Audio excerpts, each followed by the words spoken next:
أيها الذين آمنوا اتقوا الله حق تقاته ولا تموتن إلا وأنتم মুসলিমুন।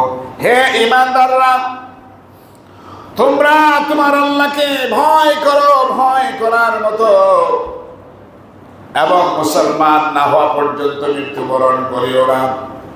অর্থাৎ তোমরা এমন ভাবে তোমার জীবনটা সাজাও যে জীবনটা ইসলাম মোতাবেক চলছে, আল্লাহর হুকুম মোতাবেক চলছে, এবং পূর্ণাঙ্গ মুমিন মুত্তাকি হইয়াই তারপরে কবরে আসো। আর না হয় তোমার জন্য তো ভয়ানক শাস্তি তোমাকে অপেক্ষায় করছে। মুত্তাকি হতে হবে, পরহেজগার হতে, ভয় করতে হবে। ভয় যদি আসে, মৃত্যুর ভয় আসতে হবে। বিশ্বনবী সাল্লাল্লাহু আলাইহি সাল্লাম বলেন, একজন মানুষ প্রতিদিন যদি কমপক্ষে 20 বার যদি মৃত্যুর কথা স্মরণ করে, আর ওই ব্যক্তি যদি ওই সময় মারা যায়, স্ত্রীর ভিতরে মারা যায়, আল্লাহ রাব্বুল আলামিন তাকে বিনা হিসাবে জান্নাতের ফয়সালা দিয়ে দিবেন। এর অর্থ হচ্ছে আপনি যখন মৃত্যুর বারবার স্মরণ করবেন, ভয় নিয়ে কাঁদবেন, হায় হায় আমার তো একটু পরে মৃত্যু হতে পারে, যে কোনো সময় মালাকুল মউত এসে যেতে পারে, আমি যদি মৃত্যুবরণ করি তাহলে কবরের এই একা আমাকে রেখে সবাই এসে করবে। যে কবরের সাথী নাই, বাতি নাই, বন্ধু নাই, বান্ধব নাই, দরজা নাই, জানালা নাই, অক্সিজেন নাই, এত গরমের ভিতরে থাকতে হবে। আর যদি সেখানে ভালো আমল নিয়ে যেতে পারি তাহলে তো অবশ্যই ভালো হবে, আর নাই তো আযাব শুরু হয়ে যাবে।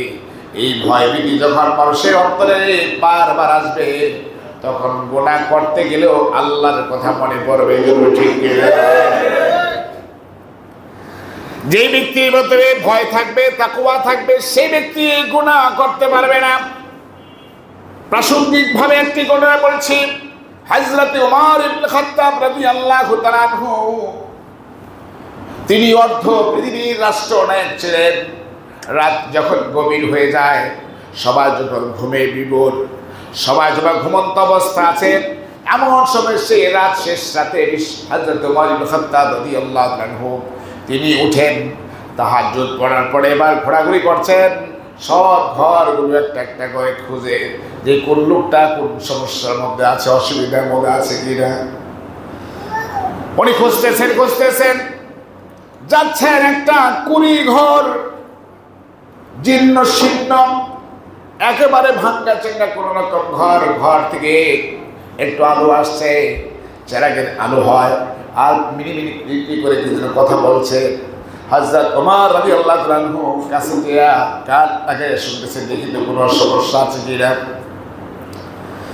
আমার ভাইরা, সেখানে দুইটা মহিলা ছিল, একজন মা এবং তার মেয়ে। রাত্রে সেই তার চেয়ে উটনি ছিল অথবা গাভী ছিল, সে দুধ দোহন করার পরে ওই দুধটা যখন সে বিক্রি করবে, সকালে বিক্রি করার আগে রাত্রির ভিতরে দুধের ভিতরে পানি ঢালতেছে।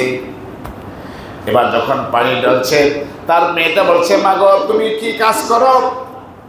তুমি যে দুধের ভিতরে পানি দিচ্ছ, এটা তো অন্যায় করছো, এটা তো ঠিক নয়, এর জন্য বিচার অবশ্যই হইতে হবে। আল্লাহ রাব্বুল আলামিন তো এটা ছাড় দিবেন না, এর জন্য এই কাজ করা যাবে না। মা দিকে বলছে, শোনো মেয়ে, এখন আমি যে দুধের মধ্যে পানি দিচ্ছি, এই কাজটা তো কেউ দেখে না, দুনিয়ার কেউ দেখছে না, আমি তো সবার সামনে দেই না, আমি তো রাত্রিবেলা দিচ্ছি, আর এটা দুধের সাথে পানি যখন মিশে যাবে কেউ তো দেখবে না, বুঝতেও পারবে না, তখন হবে।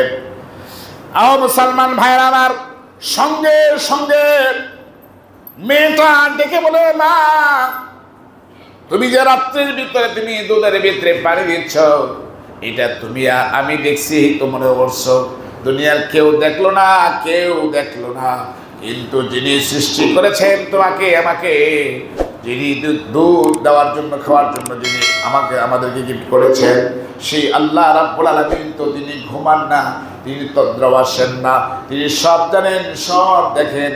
তিনি তো দেখতেছেন, দুনিয়ার কেউ না দেখলেও আল্লাহ তো দেখতেছেন। বলে সুবহানাল্লাহ। আমার ভাইরা, তার মাকে বলল, মা গো, দুনিয়ার কেউ যদি না দেখে তা আল্লাহ দেখছেন। আল্লাহ তো ঘুমায় না। আল্লাহু লা ইলাহা ইল্লাহু আল হাইয়ুল কাইয়্যুম লা তাখুযুহু সিনাতু ওয়ালা নাওম। আল্লাহ তো চিরঞ্জীব, তিনি চিরঞ্জীব, তার কোনো মরণ নাই, তিনি কোনদিন মৃত্যুবরণ করেন নাই, করবেন না। যেমনি ছিলেন এখনো আছে, ভবিষ্যৎ থাকবেন। আর সে আল্লাহ তো ঘুমায় না, ঘুমের আগে তন্দ্রা হয়, এই তন্দ্রা পর্যন্ত দিন আসে না। ইন্নাল্লাহা হুয়াস সামিউল বাসীর। আর আল্লাহ তো সব জানেন আর সব দেখে, অতএব কাকে তুমি ধোঁকা দিবা?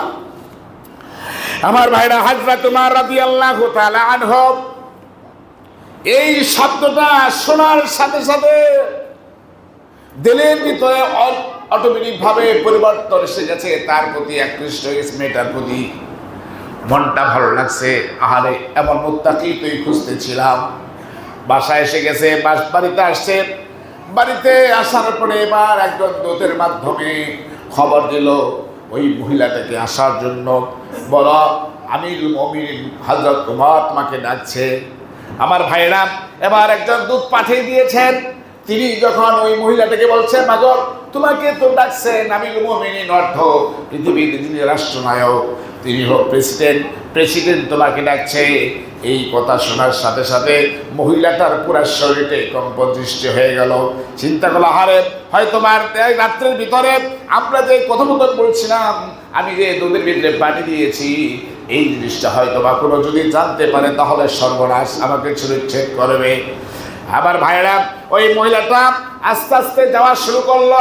যাওয়ার পরে দরজার কাছে যে দাঁড়িয়ে ফেললেন।